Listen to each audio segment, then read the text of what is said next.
Good morning, all of you. Today we are going to study about our unit number 7, properties of bulk matter. Properties of bulk matter. तो इसके अंदर आपने कल stress और strain के बारे में पढ़ा था, उसकी कुछ टाइप पढ़े थे। आज आप पढ़ेंगे इलास्टिक लिमिट। क्या पढ़ेंगे? Elastic limit.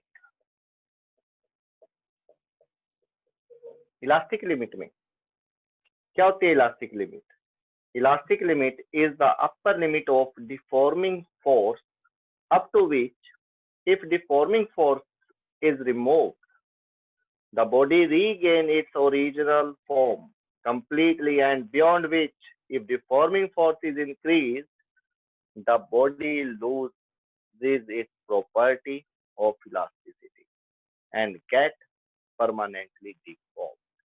क्या कह रहा है वो इसमें कि जो इलास्टिक होती है, आप उसको खींचिए, इस तरह से खींचेंगे, छोड़ दीजिए तो वो अपनी ओरिजिनल पोजीशन पर वापस आ जाएगी। सपोज ये इलास्टिक है, मैंने इसको इस तरह से खींच दिया, ठीक है, छोड़ दिया तो ये वापस वहां पर ही आ गया। फिर मैंने उसको और ज्यादा खींचा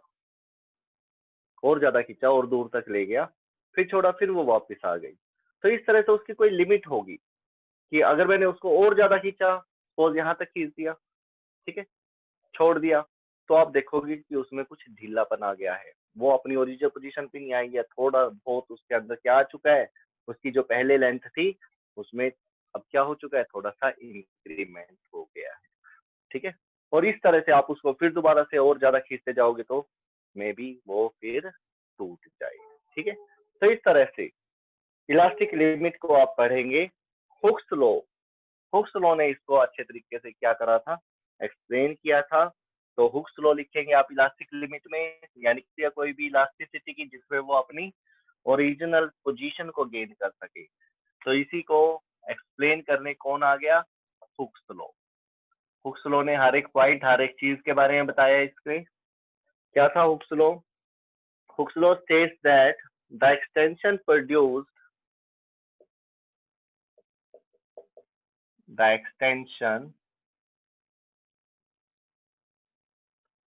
produced in a wire कह सकते हो आप, और क्या कह सकते हो, इलास्टिक कह सकते हो, is directly proportional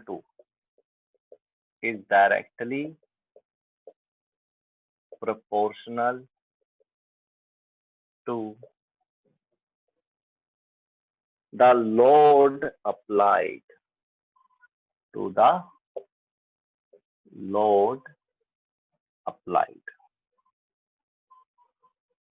ठीक है,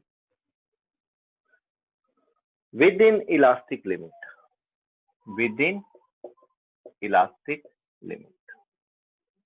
लिमिट समझ में आया? एक ऐसी लिमिट जिसके बाद कोई भी वायर या जो भी ये आप ले रहे हो, ये वापस अपनी ओरिजिनल पोजीशन को गेन ना कर सके आफ्टर रिमूवल डिफॉर्मिंग फोर्स, ठीक है। तो इसके अंदर हुक्स लॉ ने भी उसी चीज को क्या कर दिया, क्लियर कर दिया कि एक्सटेंशन का मतलब किससे? इससे स्ट्रेन से, ठीक है, खिंचाव से। लोड अप्लाइड का मतलब किससे है? स्ट्रेस से। क्या कह रहे हैं वो कि जो स्ट्रेन होगा वो produced in a wire is directly proportional to, यानी कि जो स्ट्रेन है वो डायरेक्टली प्रोपोर्शनल टू क्या होगा? लोड, यानी कि स्ट्रेस। स्ट्रेस का मतलब लोड, स्ट्रेन का मतलब एक्सटेंशन, ठीक है, एक्सटेंशन। तो ये दोनों आपस में क्या होंगे? Directly proportional. लेकिन एक चीज को मत भूलना, क्या है वो? With in elastic limit.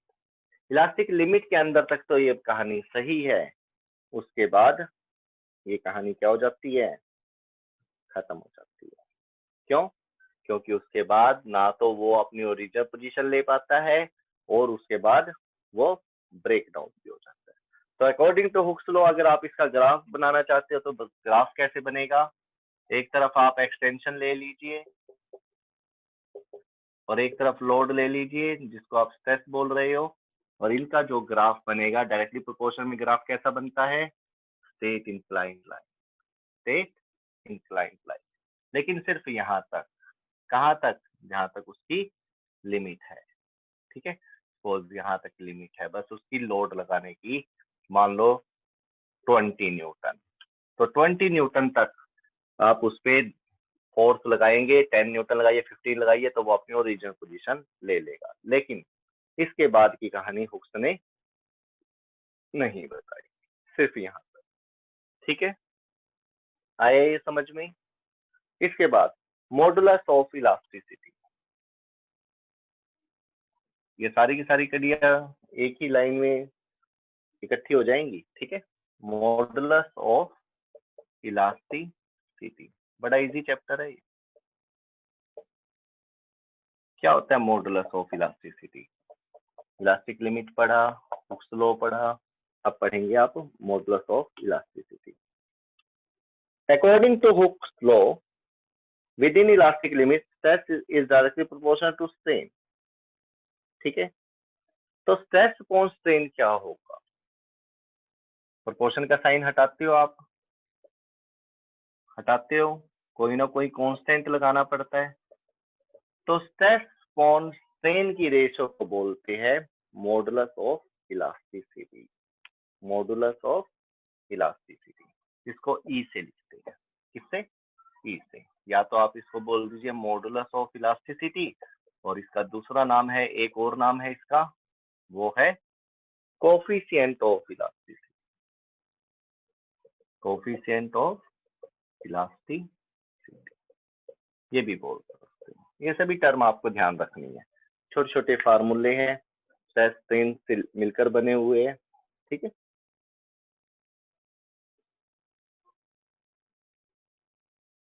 और जो ये मॉडुलस ऑफ इलास्टिसिटी होता है, ये स्ट्रेस अपॉन स्ट्रेन रेशियो जरूर दिखा रखा है, बट ये नेचर ऑफ मटेरियल के ऊपर डिपेंड करता है। ठीक है, नोट कर लीजिए, independent, E independent on stress and strain. और डिपेंड किस पे करता है ये? Depend on nature of material, nature of material. ध्यान रखना है कि ये कांस्टेंट है जो कि स्ट्रेस और स्ट्रेन पर डिपेंड नहीं करता, इसके ऊपर डिपेंड करता है नेचर ऑफ मटेरियल। ठीक है, ये भी इलास्टिक लिमिट के अंदर ही काम करना है, स्ट्रेस और स्ट्रेन रेशियो तब तक ही काम करेगी। ठीक है, जब तक ये with in elastic limit, with in elastic limit. तो ये सारे पॉइंट नोट कर लीजिए, क्या क्या पढ़ा आपने? Ratio of stress to the strain को क्या बोलेंगे? Modulus of elasticity. ये इंडिपेंडेंट होती है स्ट्रेस स्ट्रेन के, ये डिपेंड करती है नेचर ऑफ मटेरियल पर, और ये सारा वर्क किसमें होना चाहिए? इलास्टिक लिमिट में होना चाहिए। ओके, ठीक है। इसके यूनिट क्या होंगे? स्ट्रेस के यूनिट क्या होते हैं? न्यूटन पर मीटर स्क्वायर। स्ट्रेन के क्या होते हैं? 9 यूनिट। तो इसके भी यूनिट क्या होंगे? न्यूटन पर मीटर स्क्वायर। ठीक है, डायमेंशन क्या होगी? वही होगी जो प्रेशर की होती है, क्या थी? ml-1 T-2, यही निकाली थी ना जो स्ट्रेस की थी, वही इसकी होती है। तो ये आप रखोगे ध्यान सब कुछ। Types of modulus of elasticity. Now the next topic is types. Modulus of elasticity के टाइप्स कौन कौन से होते हैं?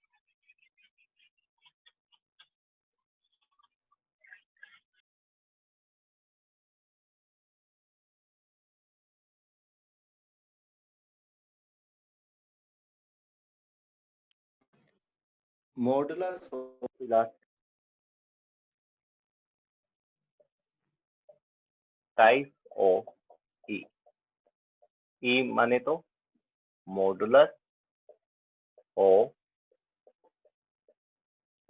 इलास्टिसिटी, और कोफिशिएंट भी बोलते हो।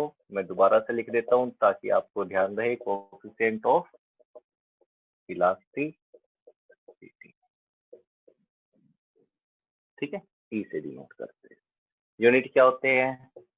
न्यूटन और मीटर स्क्वायर। डायमेंशन क्या होती है? वही जो स्ट्रेस की होती है, ml-1 t माइनस। रहेंगे ध्यान। चलो टाइप्स पढ़ते हैं। सबसे पहली type, young modulus of elasticity. Young modulus of elasticity, y से डिनोट करते हैं। किससे डिनोट करते हैं? y से। क्या होता है? Ratio of normal stress to the longitudinal strain. पढ़े थे आपने टाइप स्ट्रेस और स्ट्रेन के? तो ये होता है रेशियो ऑफ नॉर्मल स्ट्रेस। देखना कल वाले नोट्स में अपने, ratio of normal stress to the longitudinal strain. Normal stress to the longitudinal strain की रेशियो को क्या बोलते हैं? Young modulus. क्या बोलते हैं? Young modulus. यहाँ पे मैं लिख देता हूँ नॉर्मल स्ट्रेस, यहाँ पर लिख देता हूँ लॉन्गिट्यूडिनल स्ट्रेन। इसको बोलते हैं यंग मॉडुलस। नॉर्मल स्ट्रेस क्या थी? नॉर्मल स्ट्रेस और लॉन्गिट्यूडिनल स्ट्रेन क्या था? नॉर्मल स्ट्रेस था फोर्स अपॉन एरिया। क्या था? Force upon area. Longitudinal strain क्या था? लेंथ अपॉन लेंथ की रेशियो को बोलते थे। ठीक है, लेंथ अपॉन लेंथ की ratio, change in length upon original length. आया कुछ ध्यान? ठीक है, तो आप कोई वायर ले लीजिए जिसकी लेंथ L है, रेडियस R है, uniform area of cross section A है। देख सकते हो इस तरह से।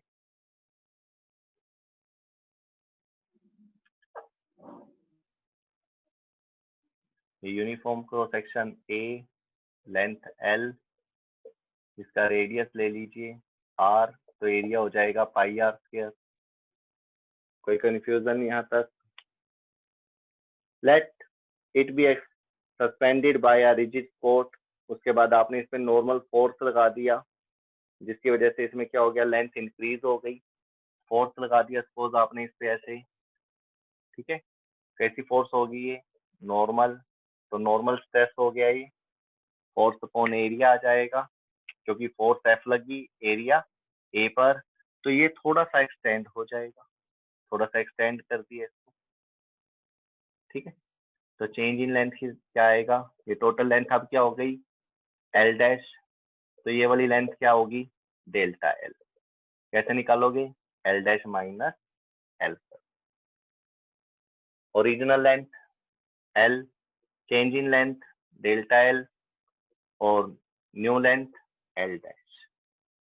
और देख सकते हो आप L dash is greater than L। Area A pi R square, force F, तो स्ट्रेस क्या होगा? F upon pi R square. ठीक है, और लॉन्गिट्यूडिनल स्ट्रेन क्या है? Delta L upon L। Simplify करिए इसको, y इज इक्वल टू क्या हो जाएगा? ये F इंटू L। L कहाँ चला जाएगा? F के पास, और नीचे क्या बचेगा? पाई R स्क्वायर डेल्टा। तो ये क्या आ गया? Young modulus of elasticity. ठीक है, कोई प्रॉब्लम यहाँ तक? यूनिट क्या होंगे इसके? यूनिट सेम ही होंगे। क्यों? स्ट्रेस अपॉन स्ट्रेन, स्ट्रेन के कोई यूनिट नहीं होते, नो यूनिट। स्ट्रेन के कोई यूनिट नहीं होते, और स्ट्रेस के क्या होते हैं? न्यूटन पर मीटर स्क्वायर। तो यंग मॉडुलस के भी यूनिट क्या होंगे? न्यूटन पर मीटर स्क्वायर। डायमेंशन क्या होगी? ml-1 t-2, no doubt. Okay, उसके बाद next, bulk modulus of elasticity. Next क्या है? Second, bulk modulus of elasticity, इसको बी से लिखते हैं। इसका क्या फार्मूला होगा? Normal stress to the volumetric strain, normal stress, stress कौन स्ट्रेन नहीं लेना है सब में, वॉल्यूमेट्रिक स्ट्रेन। नॉर्मल स्ट्रेस की वैल्यू, इसके अंदर आप एक स्फेरिकल बॉडी ले लीजिए, स्फेरिकल बॉडी ले लिया आपने, ठीक है। इस पे क्या करा? फोर्स लगेगा, अंदर की तरफ पहले वॉल्यूम था V, फिर फोर्स लगा तो ये कंप्रेस हो गया, ठीक है। अब हो गया V डैश, तो delta V change in volume कैसे होगा? V डैश माइनस V ले सकते हो, या V माइनस V डैश, जो पहले था उसमें से दूसरे वाले को माइनस कर सकते हो, या दूसरे में से पहले वाले को माइनस, ठीक है। तो यहाँ पे देख सकते हो आप V डैश स्मॉल है और V ग्रेटर है, तो V डैश माइनस V करेंगे तो डेल्टा V की वैल्यू क्या आ जाएगी? नेगेटिव में आएगी, ओके। तो normal stress upon volumetric strain, normal stress का फॉर्मूला फोर्स अपॉन एरिया, अभी अभी लिखा था आपने। स्ट्रेन का डेल्टा V अपॉन V लेना पड़ेगा, ठीक है। लेकिन ये कैसे होगा? माइनस, क्योंकि डेल्टा V की वैल्यू माइनस में, ठीक है। फोर्स अपॉन एरिया को प्रेशर भी बोलते हैं, तो beta is equal to pressure, ये वॉल्यूम उसके साथ आ जाएगा, और डेल्टा V, इस तरह से भी आप इसको लिख सकते हो, ओके। इसके भी डायमेंशन और यूनिट सेम होंगे। इसके बाद इसी के अंदर एक कंप्रेसिबिलिटी फैक्टर आता है। कौन सा फैक्टर? कंप्रेसिबिलिटी, उसके बारे में देखते हैं।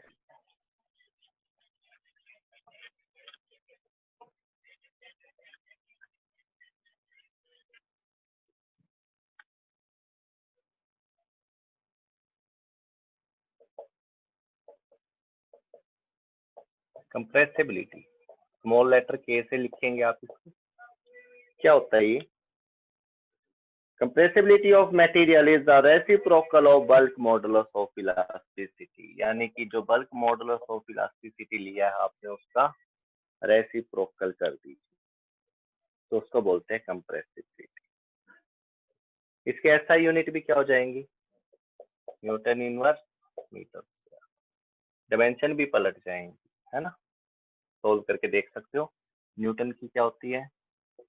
m-1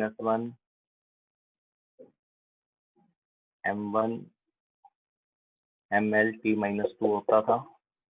न्यूटन -1 है तो ये -1 +2 हो जाएगी मीटर स्क्वायर, मीटर स्क्वायर है तो L2, तो ये आएगी आपके m-1 L/t+2। This is the dimension of compressibility. Bulk modulus is involved in solid, liquid and gases. Bulk moduli for solid are much larger than for larger than liquids, which are again much larger than the gases.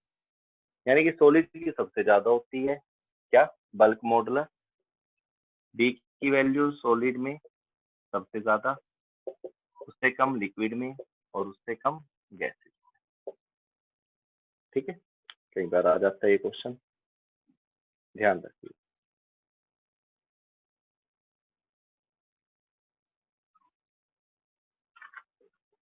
और solid के लिए जो young modulus और bulk modulus की value होती है वो infinity होती है। क्या होती है? इन्फिनिटी, बहुत ज्यादा होती है।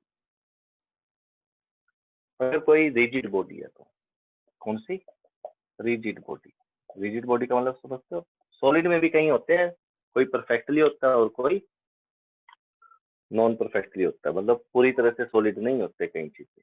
रिजिड का मतलब है पूरी तरह से सॉलिड, जिसपे फोर्स भी लगाई जाए तो उसके पार्टिकल का जो गैप है वो पहले जैसे ही रहे, उनमें चेंज ना। नेक्स्ट टाइप है third, modulus of rigidity. Modulus of rigidity.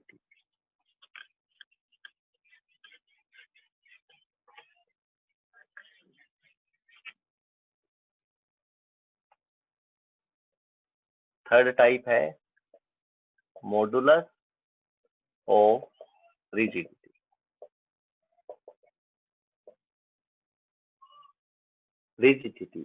Rigidity क्या? एक बहुत ज्यादा सॉलिड, परफेक्टली सॉलिड बॉडी कह सकते हो आप। शेयर मॉडुलस ऑफ इलास्टिसिटी भी बोलते हो उसको, शेयर मॉडुलस ऑफ इलास्टिसिटी भी बोल सकते हो। खाली मॉडुलस ऑफ इलास्टिसिटी नहीं, share modulus of elasticity.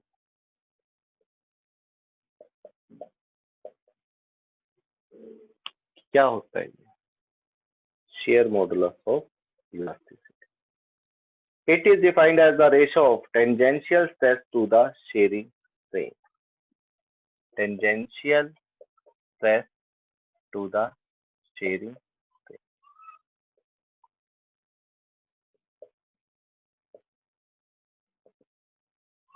Shear modulus of elasticity. इसको लिखते हैं कैपिटल जी।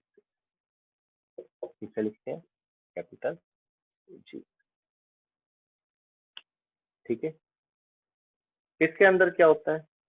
वही क्यूबॉइड वाला केस। सपोज आप पे कोई क्यूबॉइड है, आपने उस पर टेंजेंशियल स्ट्रेस यानी कि इसके बिल्कुल किनारे पर टेंजेंशियली कोई फोर्स लगा दिया ऐसे, और इसने अपनी पोजीशन क्या कर ली, इस तरह से ले।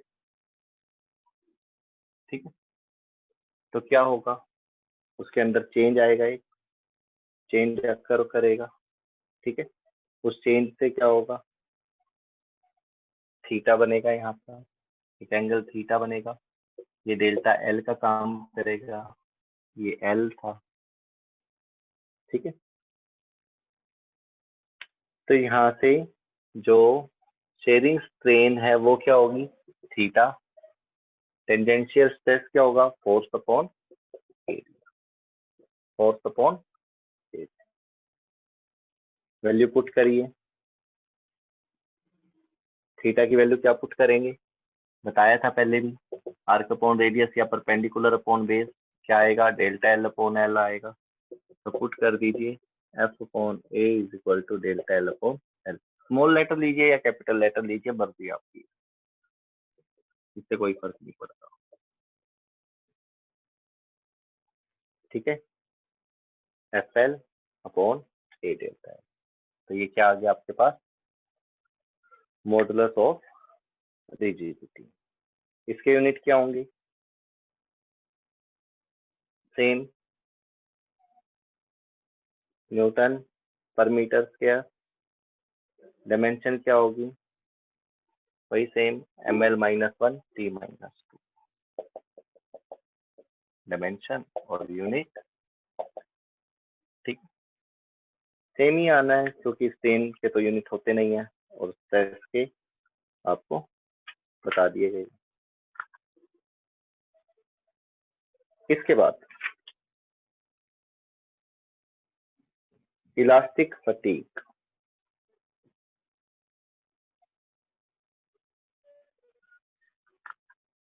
इलास्टिक फटीग से पहले चलो क्लासिफिकेशन ऑफ मटेरियल्स पढ़ते हैं। क्लासिफिकेशन ऑफ मटेरियल स्ट्रेस और स्ट्रेन के हिसाब से पढ़ेंगे, on the basis of stress versus strain. Paper में आती भी है ये definition statement, classification of material.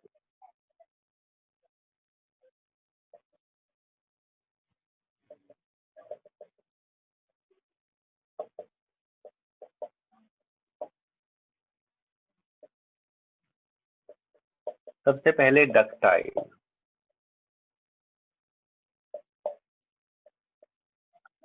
Tenth class में ही पढ़ा था ये, है ना, मेटल डक्टाइल होती है, मेलेबल होती है। Ductile material, these are those materials which show large plastic range beyond elastic limit. For such materials, the breaking point is widely separated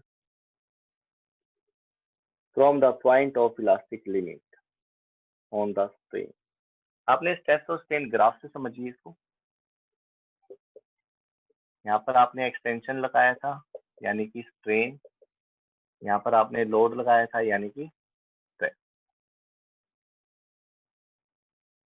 जैसे जैसे आप स्ट्रेस बढ़ाएंगे स्ट्रेन बढ़ेगा, यही था ग्राफ, लेकिन विद इन इलास्टिक लिमिट। उसके बाद क्या होगा? उसके बाद क्या होगा? उसके बाद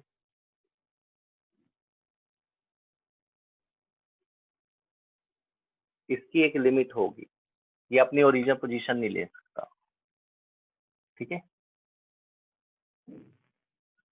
तो इसका यहाँ पर पॉइंट ए, ये तो होगी इलास्टिक लिमिट। क्या होगी? Elastic limit. उसके बाद इसका एक पॉइंट आएगा जहां से ये वापस आने की कोशिश तो करेगा, लेकिन प्रॉपर वापस नहीं आ सकेगा। क्या लिखा है वो इसने? These are those material which show larger plastic range beyond elastic limit. Elastic limit के बाद भी, यहाँ पर इलास्टिक लिमिट के बाद भी ये काफी दूर तक अपने आप को क्या करेगा? खिंचाव यानी कि स्ट्रेन लगा कर रख सकता है। स्ट्रेस बढ़ाते जाइए, ठीक है, स्ट्रेन बढ़ता जाएगा, लेकिन यहाँ पर स्ट्रेस बढ़ाते जाए, स्ट्रेन उल्टा लेना पड़ेगा ग्राफ थोड़ा सा। यहाँ पर स्ट्रेस लीजिए, स्ट्रेस बढ़ाते जाएंगे तो स्ट्रेन बढ़ता चला जाएगा, यानी कि लंबाई बढ़ती चली जाएगी, ठीक है।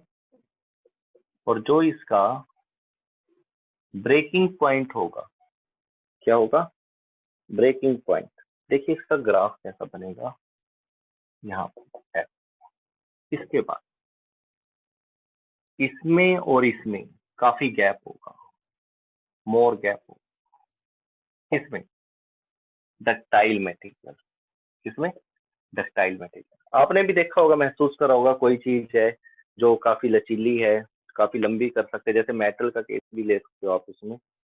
तो वो खींचते चले जाओ, बहुत ज्यादा लंबी हो जाती है, और एक पॉइंट ऐसा आता है कि वो उसके बाद अपनी पोजीशन वापस नहीं ले सकती। यहाँ तक जो आप ग्राफ देख रहे हो, ये है हुक्स लॉ को ओबे कर रहा है, directly proportion, stress versus strain के बीच में डायरेक्टली प्रोपोर्शन।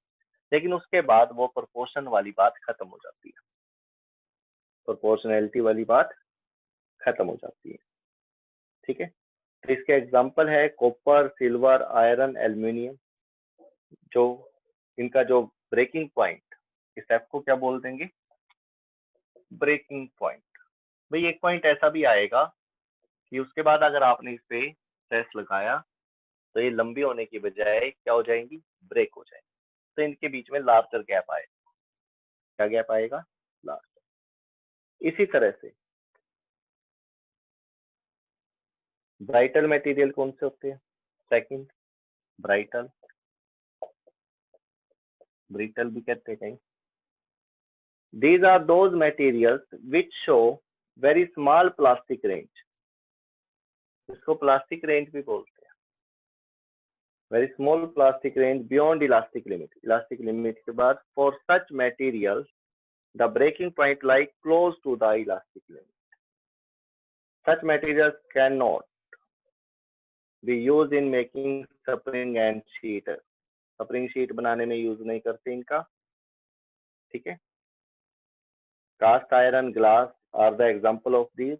और इसका जैसे ये ब्रेकिंग पॉइंट यहाँ पर था, तो इसका ब्रेकिंग पॉइंट इसके वेरी क्लोज होगा, यहाँ पर ब्रेकिंग, ज्यादा दूर नहीं होगा, ठीक है। जहां तक वो वापस आ जाए, ठीक है। उसके बाद थोड़ा सा और खींचा तो वो ब्रेक करते हैं।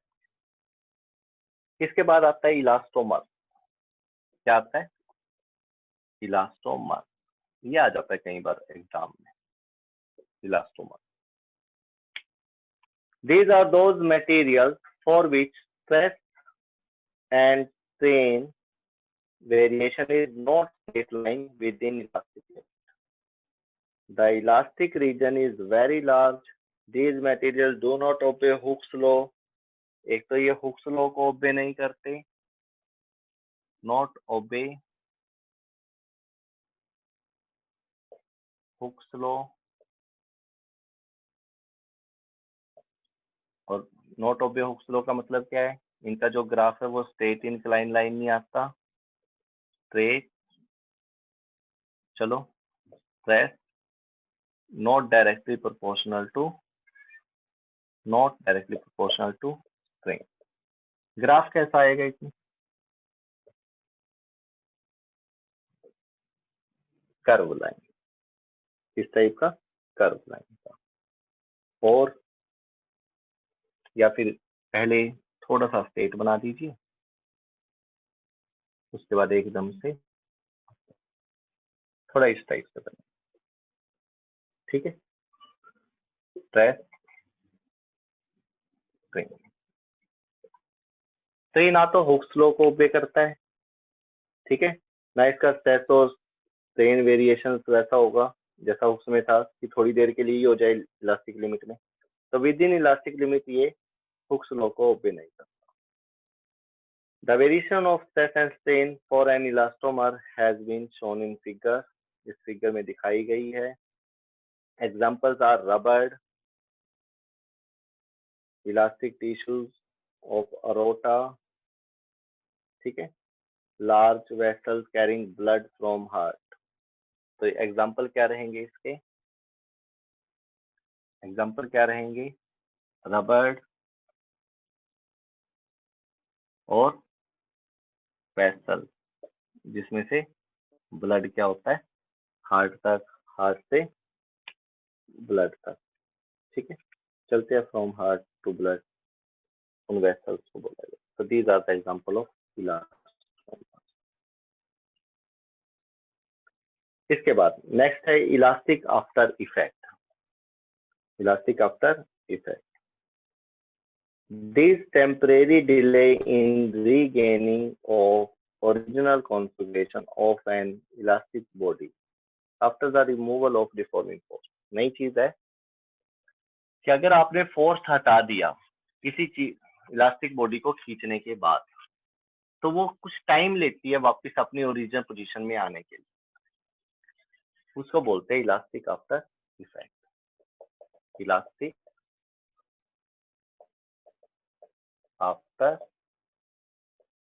इफेक्ट, जो इफेक्ट आपने लगाया था, एक्सटर्नल फोर्स लगाई थी, डिफॉर्मिंग फोर्स लगाई थी, उसको छोड़ने के बाद ओरिजिनल पोजीशन में आने के लिए वो डिले हो जाती है, टाइम लगाती है काफी, तो उसको बोलते हैं इलास्टिक आफ्टर इफेक्ट।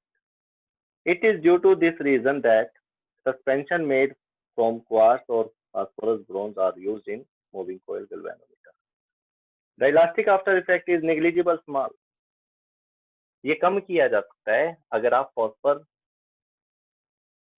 ब्रोंज या क्वार्ट्ज की क्या बनाए, मटेरियल का यूज करें। नहीं तो कोई भी चीज है आपने खींच दिया छोड़ दिया, तो कोई धीरे धीरे आ रही है, कोई तेज आ रही है, तो टाइम लेती है वो अपनी ओरिजिनल पोजीशन में आने के लिए, एकदम से नहीं आती, ठीक है। तो इस चीज को क्या बोलते हैं, इलास्टिक आफ्टर। इसी के बाद आता है इलास्टिक फटीग।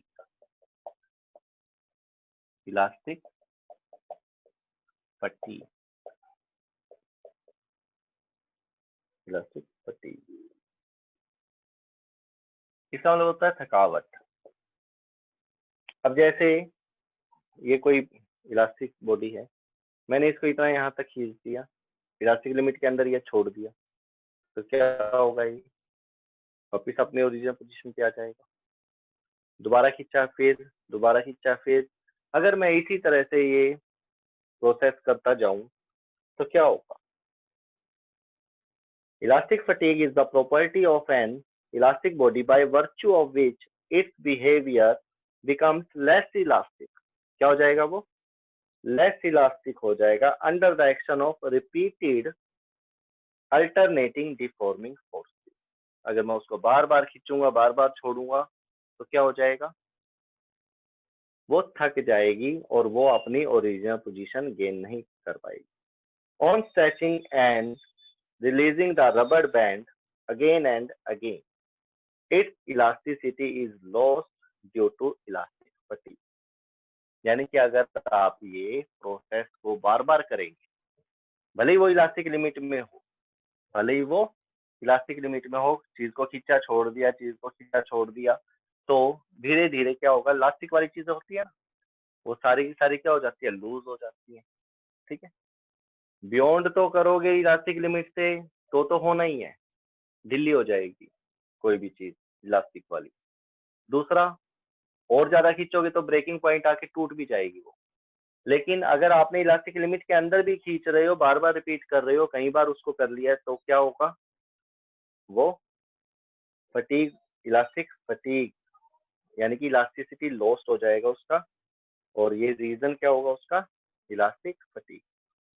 यानी कि इलास्टिक लिमिट के अंदर भी आप इस प्रोसेस को रिपीट नहीं कर सकते कि डिफॉर्मिंग फोर्स लगाया और छोड़ दिया इलास्टिक लिमिट में, हुक्स लॉ अप्लाई करेगा, धीरे धीरे यहाँ पर भी हुक्स लॉ क्या हो जाएगा, फेल हो जाएगा। ठीक है, तो आज के लिए इतना ही।